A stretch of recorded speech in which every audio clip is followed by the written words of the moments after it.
नमस्कार, बखबर में आपका स्वागत है। मैं हूं राघवेंद्र सिंह। आज हम बात करेंगे मध्य प्रदेश के त्रिदेव के बारे में। दरअसल ये मध्य प्रदेश के त्रिदेव भी हैं और मध्य प्रदेश की सियासत, सरकार और प्रशासन का त्रिकोण भी है। हम बात कर रहे हैं मध्य प्रदेश के मुख्यमंत्री डॉक्टर मोहन यादव से लेकर मध्य प्रदेश प्रशासन के चीफ सेक्रेटरी यानी मुख्य सचिव अनुराग जैन और पुलिस के महानिदेशक मुखिया हम मकवाना जी, कैलाश मकवाना जी की बात कर रहे हैं। दरअसल ये आज बात इसलिए ज़रूरी है क्योंकि डॉक्टर मोहन यादव की इच्छा के बगैर नहीं हो सकता कि कैलाश मकवाना जी की नियुक्ति हुई हो, और इसी तरह मुख्य सचिव अनुराग जैन के मामले में भी उनकी पूरी सहमति ना हो लेकिन उनकी इच्छा जरूर पूछी गई होगी। इसलिए भी बात करें क्योंकि पिछले कुछ सालों से प्रशासन को लेकर, पुलिस को लेकर बहुत सारी बातें बाजार में हैं और उसमें सबसे खास बात यह है कि पुलिस जो अनुशासन की एक तरह से प्रतिमूर्ति होती है, पुलिस महकमे में अनुशासन की कमी वर्षों से देखी जा रही है। ख़ास तौर से शाम के वक्त थाने नशे में होते हैं। पुलिस का अपराधियों के साथ गठजोड़ पहले कभी कभी यदाकदा होता था, अब वो अक्सर होने लगा है। और रेत माफिया से लेकर ड्रग माफिया और साइबर क्राइम के मामले में भी कई बार पुलिस की भूमिका संदिग्ध होती है। और इसके अलावा हम बात करें प्रशासन की, तो कलेक्टर ऑफिस से लेकर तहसील ऑफिस की हम बात करें तो एक कड़ी थी पटवारी की रिश्वतखोरी होती है, लेकिन अब ऐसी कोई कड़ी शायद ही बची हो। ऐसा हम नहीं कह रहे कि सभी लोग ऐसा करते हो, लेकिन शायद ही कोई ऐसी कड़ी बची हो जो राजस्व महकमे में या कलेक्ट्रेट में बिना पैसे के काम करती हो। हम उन सब ईमानदार लोगों से माफ़ी मांगते हैं जो इस तंत्र में तो हैं लेकिन ईमानदारी के साथ काम कर रहे हैं। आज इसी पर हम विस्तार से बात करेंगे कि ये जो त्रिकोण है, चीफ सेक्रेटरी का, डीजीपी पुलिस का और मुख्यमंत्री डॉक्टर मोहन यादव का, अगर इसमें सामंजस्य, समन्वय और सौहार्द हुआ तो हम ये मान सकते हैं कि मध्य प्रदेश में आने वाले दिन तो नहीं लेकिन कुछ महीने फिर अच्छे ही होंगे, क्योंकि कैलाश मकवाना ईमानदारी के लिए जाने जाते हैं। अनुराग जैन प्रशासन के मामले में केंद्र सरकार भी उनकी मुरीद रही है, तो कह सकते हैं कि प्रशासन के मामले में जो एक तरह से निष्णात है, पारंगत है, ईमानदारी में जो बेहतर है, और डॉक्टर मोहन यादव की सदाशयता जिनके साथ है, अगर ये लोग ठीक से काम करेंगे तो पुलिस थाने से लेकर तहसील और नगर निगम, नगर पालिकाओं तक आम आदमी के लिए गुड गवर्नेंस सच में दिखेगी या महसूस होगी। हम इसी पर बात करेंगे। चर्चा के लिए हमारे साथ स्टूडियो में मौजूद हैं हमारे खास मेहमान श्री उमाकांत मिश्र जी, जो सामाजिक सरोकार से जुड़े हैं, बैंक ऑफिसर रहे हैं और अब जनता के बीच में काम करते हैं।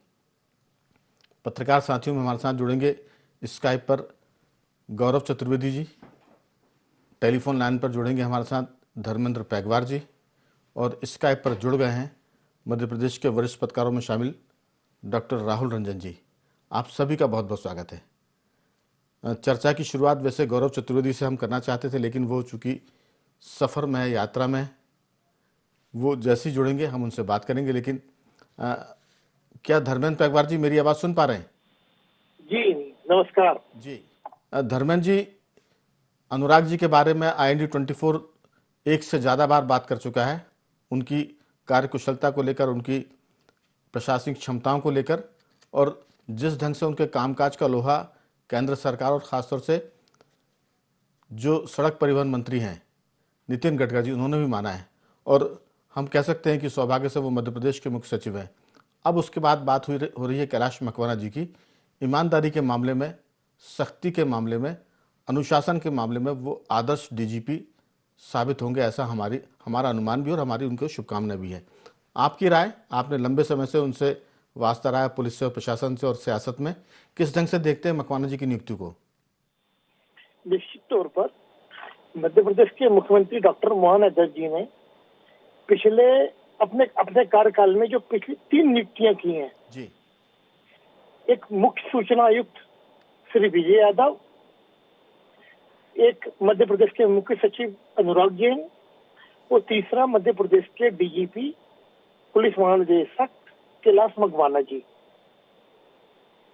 ये तीनों नियुक्तियां ये बताती हैं कि मध्य प्रदेश के मुख्यमंत्री की जो सोच है वो काम करने को लेकर है, और वे फील्ड में काम करने वाले लोगों के साथ साथ ईमानदार लोगों को मौका देना चाहते हैं। रही बात अनुराग जैन साहब की, तो उन्होंने राष्ट्रीय स्तर पर प्रधानमंत्री कार्यालय में रहते प्रधानमंत्री जी नरेंद्र मोदी जी के कई ड्रीम प्रोजेक्ट को हैंडल किया है। पूरे देश ने देखा था कि जब उत्तराखंड में एक टनल में कई मजदूर फंस गए थे, तो उसने एक साथ कई विभागों के साथ कोऑर्डिनेशन करना था, तो उस कोऑर्डिनेशन को देखा था अनुराग जैन साहब ने। ठीक, मैं अब डीजीपी मकवाना साहब पर आ रहा हूँ जी। कैलाश मकवाना जी मूल रूप से मध्य प्रदेश के निवासी हैं। वो मेनिट भोपाल के पास आउट हैं। वो आईआईटी दिल्ली से एमटेक किए हुए हैं। मध्य प्रदेश पुलिस में बहुत लंबे समय से, मतलब जब आनंद राव पवार, नंदन दुबे जी और ऋषि शुक्ला जी के बाद मध्य प्रदेश एक कालखंड भी था कि मध्य प्रदेश को एक अच्छे डीजीपी की जरूरत थी। एक ऐसा अफसर जो ईमानदार हो, जो नतीजे दे सके।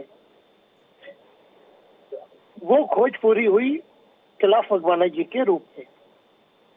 कैलाश मकवाना जी 2004 में जब सिंहस्थ हुआ, तो भारतीय जनता पार्टी की सरकार बनी थी उसी दिसंबर 2003 में। तब तत्कालीन डीजीपी ने उनको नोडल ऑफिसर डीआईजी इंटेलिजेंस रहते हुए सौंपा। और कैलाश मकवाना जी जब जिस पद पर रहे, ये मध्य प्रदेश के लिए एक अच्छी बात है, गर्व की बात है कि मध्य प्रदेश का ही कोई एक बेटा। बिल्कुल धर्मेंद्र जी, उनके बारे में एक खास बात और यह है कि वो नशा मुक्ति के बारे में, पुलिस में डिसिप्लिन के बारे में खासतौर से फोकस कर रहे हैं। और उन्होंने जो अपनी पहली मीटिंग ली थी आईजी और एसपी की, उसमें उन्होंने अपने ये मैसेज क्लियर कर दिए हैं कि पुलिस में अनुशासन की ज़रूरत है। और जब धर्मेंद्र जी हम लोग भी रिपोर्टिंग करते हैं 36 से बात करें 93, 94 तक, तब पुलिस में जो डिसिप्लिन था वो अब दूर दूर तक नज़र नहीं आता। शाम के वक्त थाने नशे में दिखते हैं, सट्टेबाजों से पुलिस की माने गलबैयाँ किसी से छुपी हुई नहीं है। तो ये बहुत सारी बातें मैं दूसरे दौर की बातचीत में आपसे पूछूंगा कि जो नए डीजी साहब हैं कैलाश मकवाना जी, उनका इस पर कितना फोकस, कितना काम करेंगे। क्योंकि ईमानदारी का आलम तो ये कि वो 3 साल में उनके 7 तबादले हुए थे। जिस लोकायुक्त में डीजीपी बनने के लिए लोग कतार लगाए रहते हैं, उस लोकायुक्त में से उनका 6 महीने में इसलिए तबादला कर दिया गया था क्योंकि उन्होंने करप्शन के मामलों की फाइलें खोलकर कार्रवाई करना शुरू कर दिया था। तो बहुत सारी बातें उनके बारे में हैं, पॉजिटिव है। हम लोग तो इसी बात से खुश है कि कम से कम 2 मुखिया एक पुलिस के प्रशासन के बेहतर हैं। और कह सकते हैं कि मध्य प्रदेश में जो प्रशासन के मामले में पब्लिक के अच्छे दिन आने वाले हैं। गौरव जी से हमारा संपर्क हो गया। गौरव जी, आपका बहुत बहुत स्वागत है। मेरी आवाज़ सुन पा रहे हैं? नमस्कार।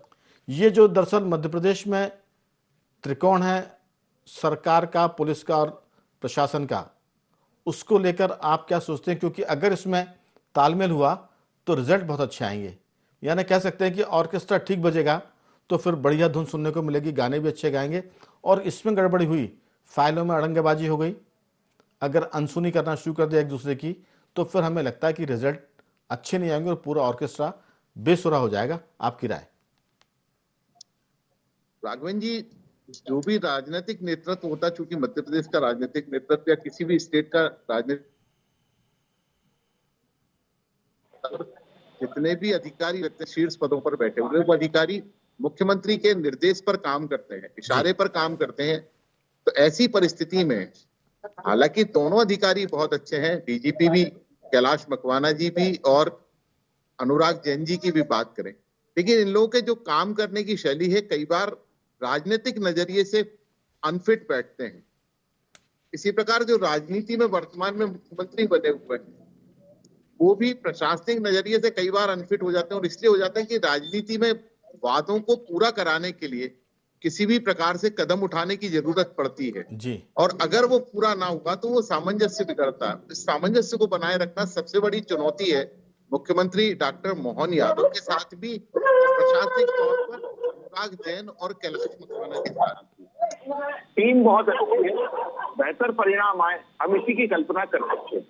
जी, मैं अगले दौर की बातचीत में ज़रूर आपसे पूछूंगा कि करप्शन का मामला भी, क्योंकि प्रधानमंत्री नरेंद्र मोदी का ध्येय वाक्य है, न खाऊंगा ना खाने दूंगा। मध्य प्रदेश में अगर ये त्रिदेव या त्रिकोण की हम बात करें, अगर ये ठीक से काम करेंगे तो फिर षटकोण और अष्टकोण भी हो जाएगा प्रशासन में और सरकार में। क्योंकि आपने कहा कि जिस ढंग से दोनों की छवि है, प्रशासन के मुखिया अनुराग जैन जी की और पुलिस के मुखिया कैलाश मकवाना की, ये मध्य प्रदेश के लिए एक तरह का शुभ संकेत है। मैं आऊँगा आपके पास। राहुल रंजन जी हमारे साथ जुड़ गए। राहुल जी, आपकी क्या राय है? दो अच्छे अधिकारी मध्य प्रदेश को मिले और ऐसा बड़े सौभाग्य से होता है कि दोनों जगह के मुखिया अच्छे हों। मैं अक्सर कहा करता हूं कि अगर मुख्यमंत्री ईमानदार है तो मंत्रिमंडल में करप्शन कम हो जाएगा, अगर चीफ सेक्रेटरी ईमानदार है तो फिर प्रशासन में ईमानदारी की बात बढ़ जाएगी, और पुलिस में अगर डीजीपी ईमानदार है तो फिर आप ये मान लीजिए कि 50% करप्शन तो अपने आप कंट्रोल हो जाएगा। बाकी बात जाती है कलेक्टर और एसपी पर। अगर ये दोनों ठीक है तो फिर काफ़ी कुछ चीज़ें ठीक हो जाती हैं। आपकी राय? देखिए राघवेंद्र जी, क्या है, ईमानदारी तो जरूरी है, लेकिन ईमानदार अफसर कभी राजनीति के साथ में तालमेल बिठा पाएगा, ये संभव नहीं दिखाई देता वर्तमान परिदृश्य में। ठीक है, दोनों अधिकारी बिल्कुल ईमानदार है, उनकी छवि ईमानदार है, तो सरकार का नजरिया मुख्यमंत्री को भी मान लेते हैं कि उनके दृष्टिकोण से इन दोनों अधिकारियों को इसीलिए बिठाला गया है कि मध्य प्रदेश का शासन और पुलिस प्रशासन दोनों अच्छी तरीके से चल सके। लेकिन क्या दोनों आपस में तालमेल बिठाल पाएंगे, ये थोड़ा सा अपन को अनकंफर्टेबल में लगता है कि क्योंकि क्या होता है कि राजनीति किसी और दिशा में चलती है, अधिकारी किसी और दिशा में चलते हैं। यदि इन दोनों की ट्यूनिंग हो जाती है तो मान के चलिए कि मध्य प्रदेश में कुछ अच्छा आपको देखने को मिल सकता है। लेकिन अक्सर ऐसा होता है कि जो ईमानदार, क्योंकि ईमानदारी की अधिकारियों की कोई कमी नहीं है मध्य प्रदेश में, लेकिन ईमानदार अफसरों को मौका कम मिलता है काम करवाने का या काम करने का। उनके पास इतना कम वक्त होता है कि उतने में क्या सुधार कर पाएंगे और क्या सुधार नहीं कर पाएंगे, ये उनके लिए प्राथमिकताएं तय करना बड़ा मुश्किल होता है। मुख्यमंत्री ने सिर्फ इसी दृष्टिकोण से या इसी आशा से इन दो अधिकारियों को लेके आए कि कुछ सुधार हो जाएगा, क्योंकि लंबे समय से आप देखिए कि एडमिनिस्ट्रेशन को लेकर के प्रश्न चिन्ह उठ रहे हैं मध्य प्रदेश में, और पुलिस प्रशासन को लेकर भी सवाल लगातार खड़े हो रहे हैं कि पुलिस प्रशासन धीरे धीरे लचर हो चुका है, और एडमिनिस्ट्रेशन पे भी सवाल उठ रहे हैं कि हर जगह भ्रष्टाचार का बोलबाला होता चला जा रहा है। तो क्या इन दोनों पे अंकुश पाया जा सकता है? ये दोनों अधिकारी क्या मुख्यमंत्री के निर्देश पे या मुख्यमंत्री की अगुवाई में इस तरीके का कोई ठोस कदम उठा पाएंगे कि मध्य प्रदेश का प्रशासनिक व्यवस्था सुदृढ़ हो सके? क्या मकवाना जी ऐसा कोई कार्य कर पाएंगे जिससे पुलिस, देखिए पुलिस में राहुल जी, पुलिस में इतने प्रयोग हुए हैं कि सामाजिकता साथ में जोड़ने के लिए, कि समाज के साथ में जुड़ाव हो जाए, पब्लिक के साथ में इनका जुड़ाव हो जाए, पब्लिक इनको सुरक्षित समझने लगे और सुरक्षा का भाव आ जाए, धीरे धीरे ये सब धीरे धीरे खत्म हो गया मध्य प्रदेश में। अब ना राहुल जी, इसीलिए हम इस पर बात कर रहे हैं। दरअसल ये आज बात करने की वजह इसलिए क्योंकि कैलाश मकवाना जी जैसे आदमी मध्य प्रदेश के डीजीपी बने हैं, इसलिए उम्मीद कर रहे हैं कि अब शायद जो ड्रग्स का मामला, नशे का जो कारोबार है, वो मध्य प्रदेश में उड़ता पंजाब की तरफ बढ़ रहा है। हम कह सकते हैं कि इंदौर उड़ता इंदौर हो रहा है, भोपाल भी उसकी जद में आ गया है। नरसिंहपुर की हम बात करें जो जौलपुर के पास का एक जिला है, उससे उड़ता नरसिंहपुर का, क्योंकि वहाँ गांजे और अफीम का मामला बहुत ज़्यादा था। तो इसीलिए हम कह सकते हैं उमाकांत जी कि जो ड्रग्स का मामला है, पहली मीटिंग में कैलाश मकवाना जी ने ये कहा है कि जो ड्रग्स है, जो नशाखोरी है, और ख़ास तौर से उन्होंने फोकस किया पुलिस के अनुशासन पर कि इस पर मैं बहुत ज़्यादा फोकस करूँगा, और ये उनका एक किस्म का सेंट्रल आइडिया है कि पुलिस में अनुशासन और ईमानदारी होनी चाहिए। हालांकि ईमानदारी कठिन है, अनुशासन तो लाया जा सकता है, लेकिन अनुशासन आ जाएगा तो फिर ईमानदारी उससे जुड़ी हुई चीज़ है, दोनों हो सकती है। लेकिन एक बात और जो मैं बार बार कह रहा हूँ कि वो ये कि ड्रग्स का मामला इतना बढ़ गया है कि पुलिस की साठगांठ के साथ थाने भी उसमें लिप्त हैं। तो ये एक चुनौती है कैलाश मकवाना जी के लिए, और खाऊंगा ना खाने दूंगा की चुनौती है अनुराग जैन के सामने, क्योंकि सड़क बनने से लेकर फ्लाईओवर की डिज़ाइन तक, फ्लाईओवर के बनने तक बहुत सारी चीज़ें जो बिना पैसे के होती हुई दिखती नहीं है, ना सुनाई पड़ती। आपकी राय? जी राघवेंद्र जी, आपका कहना बिल्कुल सही है। देखिए, ये दोनों ही अधिकारी मध्य प्रदेश के लिए नए नहीं हैं। अनुराग जैन साहब भी मध्य प्रदेश में पहले रहे हैं और मकवाना साहब तो भोपाल में भी रहे, मध्य प्रदेश से के तो वो हैं ही, तो उनका गहरा ताल्लुक है इससे। बहुत अच्छी बात है और दोनों की आम जनता में छवि भी बहुत अच्छी है। और ये जो छवि होती है राघवेंद्र जी, ये बहुत तपस्या से बनती है, ये कोई एक दिन की बात नहीं होती। निसंदेह इन दोनों अधिकारियों में कोई ना कोई ऐसी बात जरूर है कि जनता, आप, हम सब इनकी तरफ बहुत आशा भरी निगाहों से देख रहे हैं। प्रदेश तो देख ही रहा है, मुख्यमंत्री ने अगर चुनाव किया है तो जरूर इन्हीं सब बातों को ध्यान में रखकर किया है। लेकिन मैं इस बात को थोड़ा सा एक कदम और आगे ले जाना चाहता हूं। चूंकि तीसरे त्रिकोण में आप आदरणीय मुख्यमंत्री जी को भी जोड़ रहे हैं, तो मैं एक बात ये जानना चाहता हूं कि ईमानदारी और अनुशासन बहुत अच्छी चीजें हैं, मगर क्या सिर्फ ईमानदारी और अनुशासन ही प्रदेश को आगे ले जा सकता है? बहुत दिन नहीं हुए जब हम बीमारू राज्य के टैग को छोड़ करके आगे बढ़े हैं, लेकिन उसके बाद क्या? आप देखिए कि उसके बाद प्रदेश कहां है। आपके घर का यूथ मध्य प्रदेश में उसके लिए कुछ नहीं है। राघवेंद्र जी, आप थोड़ा सा गहराई में अगर आप जाएंगे तो आप देखेंगे राष्ट्रीय स्तर पर मध्य प्रदेश की पहचान आज भी ढूंढने पर ही मिल पाएगी आपको। हमारे यहाँ के जो संसाधन है, अब कभी आईटी हब बनाने की बात चलती है, मुझे नहीं मालूम बात कब से चल रही, लेकिन हो क्या रहा है? कुछ नहीं होता। यहाँ के सारे विद्यार्थी मध्य प्रदेश के तो बाहर हैं ही, देश के भी बाहर हैं, लेकिन मध्य प्रदेश में कोई नहीं है। अफसोस की बात है। अगर हम बात कर लें आईटी, अभी औद्योगिक घरानों को लेकर के बड़ी बात हो रही है कि हम औद्योगिक विकास को बढ़ावा देंगे। कुछ शायद 76 या 78 हजार करोड़ रुपए का नए करार भी हुए हैं अभी, और ऐसे समिट पहले भी होते रहे हैं मध्य प्रदेश को लेकर के, लेकिन ढाक के तीन पात। आप अगर पीछे निगाह डालेंगे तो प्रदेश में इस किस्म की तरक्की की बाट सभी जो हो रहे हैं। तो मुझे लगता है कि ऐसी बरसात का कोई मतलब नहीं होगा कि जो कृषि के सूख जाने पर हो। बिल्कुल, आप ठीक कह रहे हैं। दरअसल ईमानदारी और अनुशासन अच्छी चीज है, प्रदेश की इमेज भी बहुत अच्छी बात है, और आप जो कह रहे हैं वो सब ठीक है, लेकिन थोड़ा सा मध्य प्रदेश को अपने पैरों पर खड़ा हुआ दिखना भी चाहिए। दुखी भी हैं, गुस्से में भी हैं और जल्दबाजी में भी हैं। तरक्की एक दिन में नहीं होती है। बेशक 20 साल बीजेपी की सरकार रही है, 1.5 साल छोड़ दें तो, लेकिन 27 राज्यों का ये देश है और मध्य प्रदेश इन 20 सालों में बीमारू राज्य से तो बाहर निकला है। सड़क, बिजली, पानी ये कम से कम पर्याप्त मात्रा में है। अब मेडिकल कॉलेज हर जिले में खुल गए हैं, तहसील स्तर तक भी जा रहे हैं। इंडस्ट्री की जहाँ तक बात है, इंडस्ट्री भी आना शुरू हो गई है, ऐसा नहीं कि नहीं है। इंदौर की हम बात करें, मध्य प्रदेश में भोपाल के पास बुधनी एक जगह है, इसलिए मैं नज़दीक की बात कर रहा हूँ, वहाँ इंडस्ट्री आ गई है। मंडीदीप की बात करें तो फुल स्विंग पर इंडस्ट्री काम कर रही है। तो ऐसा नहीं है।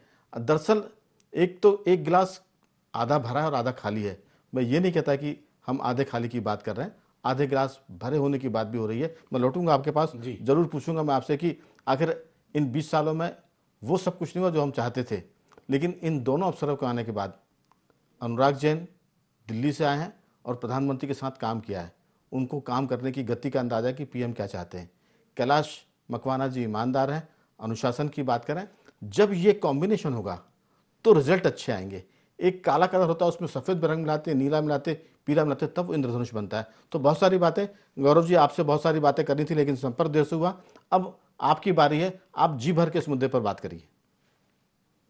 राघवेंद्र जी, जो मुझे लग रहा है कि इन दोनों अधिकारियों के आने से, चूंकि ईमानदार अधिकारी हैं, नियमों पर काम करने वाले अधिकारी हैं, इनके आने से जो एक सबसे बड़ी समस्या खड़ी होना है वो आने वाले दिनों में वो होना है राजनीतिक कार्यकर्ताओं के साथ समन्वय बिठाना। मुख्यमंत्री के साथ तो आप समन्वय बिठा लेंगे, लेकिन जो राजनीतिक कार्यकर्ता है, जो आज की तारीख में मध्य प्रदेश में अधिकांशतः भारतीय जनता पार्टी से जुड़े हुए हैं, जो परिवहन माफिया के तौर पर कहीं कहीं पर खड़े हो गए हैं, जो कहीं पर लिकर माफियाओं के साथ जुड़ गए हैं, जो कहीं पर ड्रग्स माफियाओं के साथ जुड़ गए हैं, कई बड़े राजनेता गुंडों को संरक्षण दे रहे हैं, प्रत्यक्ष या अप्रत्यक्ष तौर पर।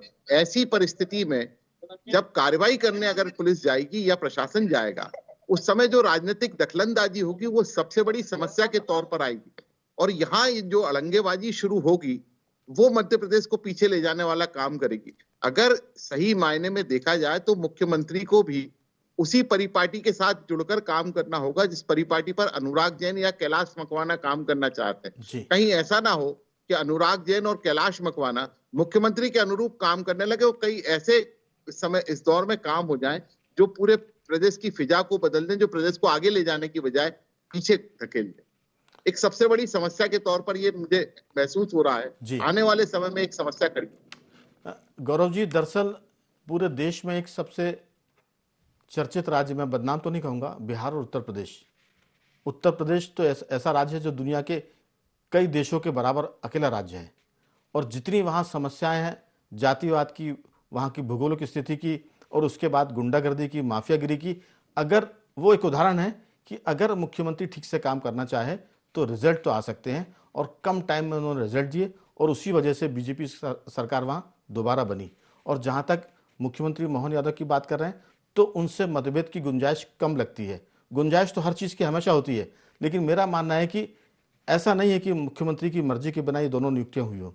इसमें कहीं ना कहीं मुख्यमंत्री की पसंद है। एक बात इसमें जरूर है कि अफसर ईमानदार हैं तो वो ईमानदार दिखें भी और सबको महसूस भी हो, ये भी एक शर्त होगी कामकाज करने की, क्योंकि बेईमानी का घटाटोप था, अभी भी घटाटोप चल रहा है, बेईमानी बहुत हो रही है। बिना पैसे के काम अगर हो जाए तो, या पैसे लेकर कोई काम कर दे तो लोग कहते हैं कि बड़ा अच्छा अफसर है, पैसे लिए थे मगर उसने काम कर दिया।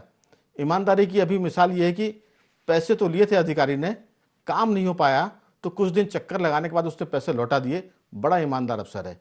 तो ये स्थिति है ईमानदारी की और बेईमानी की। लेकिन मैंने एग्जाम्पल दिया कि यूपी एक उदाहरण है, मिसाल है कि अगर मुख्यमंत्री ठीक है और उनके साथ चीफ सेक्रेटरी और डीजीपी या ठीक हैं तो रिजल्ट तो आपको मिल सकते हैं, बशर्ते कि खाऊंगा ना खाने दूंगा, ये दिखे भी, ईमानदार आप हैं तो ईमानदार नजर भी आए, ये सबसे खास बात है। राहुल जी, आपकी राय? देखिए राघवन जी, क्या होता है कि अधिकारी तो ईमानदार होता है लेकिन राजनीति ईमानदार नहीं होती। यदि मोहन यादव जी मैं आपसे थोड़ा सा असहमत हूं कि जी अधिकारी तो ईमानदार होता है, ये आप मत कहिए, क्योंकि हम जर्नलिस्ट हैं तो पक्ष में नहीं जाना हमको। अधिकारी ईमानदार होता है ऐसा नहीं है, वो भी बेईमान होते हैं भाई। राघवन जी, चुन के तो इनको ईमानदारी के ही तगमे के साथ में लेके आया गया। इनका प्रोफाइल वैसा है कि ईमानदार रहे, कर्तव्यनिष्ठ रहे, इसीलिए मोहन यादव की पसंद बने, लेके आए। लेकिन चक्कर यह है कि उनको ईमानदारी से काम करने का अवसर यदि मुख्यमंत्री देते हैं तो ये काम कर पाएंगे, वरना इनका जनता के बीच में इनकी काम कार्यशैली न दिखाई देगी, न जनता को कोई चीज अच्छा देखने को मिलेगा। राहुल जी, तो यह है कि इनके हाथ बांध के राहुल जी, इनको पूरा राहुल जी, हम ये शक क्यों पैदा कर रहे हैं? ये जानते, हमसे ज्यादा जानकारी ली होगी मुख्यमंत्री ने दोनों अफसर के बारे में, और वो जानकारी लेने के बाद लेकर आए हैं। तो अभी तो हमको प्रथम ग्रास मक्षिकापात नहीं करना चाहिए कि अगर वो करेंगे तो, वो तो लेकर इसलिए आए हैं। अभी तो हम ये करें कि सब शुभ शुभ होगा। जी, ये तो मान लिया कि शुभ शुभ होगा, लेकिन चक्कर ये है ना कि यदि मोहन यादव जी इनको काम करने के लिए पूरी तरह से निर्बाध छूट देते हैं कि आपको जहां भी गड़बड़ी लगे उसको सुधारें, तो मामला संभल सकता है और इनकी छवि जैसी बनी थी वैसी बनी दिखाई दे सकती है। लेकिन यदि किसी राजनीतिक रूप से इनको बांधा गया, जैसा कि गौरव जी ने शक की सुई अपनी दिखाई है कि उस तरीके से यदि इनको बांध दिया गया राजनीतिक दायरे में ला करके, तो दिक्कतें पैदा होंगी, और जिस कार्य के लिए इनको लेके आया गया उसके परिणाम आपको अच्छे दिखाई नहीं देंगे। इसलिए ये है कि ये गठजोड़ जो त्रिकोण बना है, ये त्रिकोण के बीच में सामंजस्य होना बेहद जरूरी है, और सबको अपने अपने सेक्टर्स में काम करने की पूरी स्वतंत्रता दी जानी चाहिए, तब जाकर के आपको जिस विकास की बात कर रहे हैं वो आपको दिखाई देगा। राहुल जी, शक का कोई इलाज नहीं है। अगर हम शक पालें या गलतफहमी पालें तो पाल सकते हैं, लेकिन हमको पता है कि हरी मिर्च तीखी होती है, और तीखी अगर हम लेकर आए तो वो खाने में तीखी लगेगी। मोहन यादव जी इन दोनों अफसरों को लेकर आए हैं तो वो इस जानकर लेकर आए कि ये तीखी मिर्च है। तो हमको लगता है कि इतना टाइम तो देना चाहिए कि उनके बीच में किस किस्म का तालमेल रहेगा, और 3 महीने के बाद, 4 महीने के बाद, 5 महीने के बाद हम फिर चर्चा करेंगे कि उनके बीच में तालमेल नहीं रहा, रिजल्ट ठीक नहीं आ रहा है, अड़ंगेबाजी हो रही है, विवाद हो रहा है, फाइलें रोकी जा रही है। उमाकांत जी, आपकी छोटी सी टिप्पणी इस पर। छोटी सी टिप्पणी राघवेंद्र जी ये है कि ये दोनों अफसर निसंदेह रूप से बहुत लोकप्रिय, बहुत ईमानदार, बहुत कर्मठ अफसरों के रूप में जाने जाते हैं। और अनुराग जैन साहब तो पढ़ाकू IAS के रूप में आज भी जाने जाते हैं, और योगेंद्र मकवाना जी की ईमानदारी और डिसिप्लिन की तो सभी जगह चर्चा होती, हम भी उसी पर बात कर रहे हैं। तो निसंदेह ये दो बड़े हीरे, नायाब हीरे मिले हैं मध्य प्रदेश को, और बहुत अच्छा होगा कि इन लोगों की योग्यता का लाभ भी प्रदेश को मिले और प्रदेश जिस जगह पहुंचना चाहता है उसकी तरफ पहुंचे या ना पहुंचे, कदम जरूर बढ़ाए, मैं तो यही कहूंगा। बिल्कुल, हम तो इतना बार कह सकते हैं, गौरव जी भी इस बात से सहमत होंगे, राहुल जी भी और अपन सब, कि इन दोनों अफसरों की नियुक्ति से हम तो फूल कर इसलिए कुप्पा हो रहे हैं कि कम से कम मध्य प्रदेश में ऐसे दिन आ सकते हैं जब लोग कह सकते हैं कि फला अफसर ईमानदार है और उनकी ईमानदारी की वजह से करप्शन कम हो गया है, थानों में लोगों की सुनवाई हो रही है, शाम के बाद थाने में जो पुलिसकर्मी वो नशे में नहीं मिलते हैं और ड्रग माफिया भी नियंत्रित हो रहा है। मध्य प्रदेश उड़ता मध्य प्रदेश नहीं बनेगा, ये हम कह सकते हैं।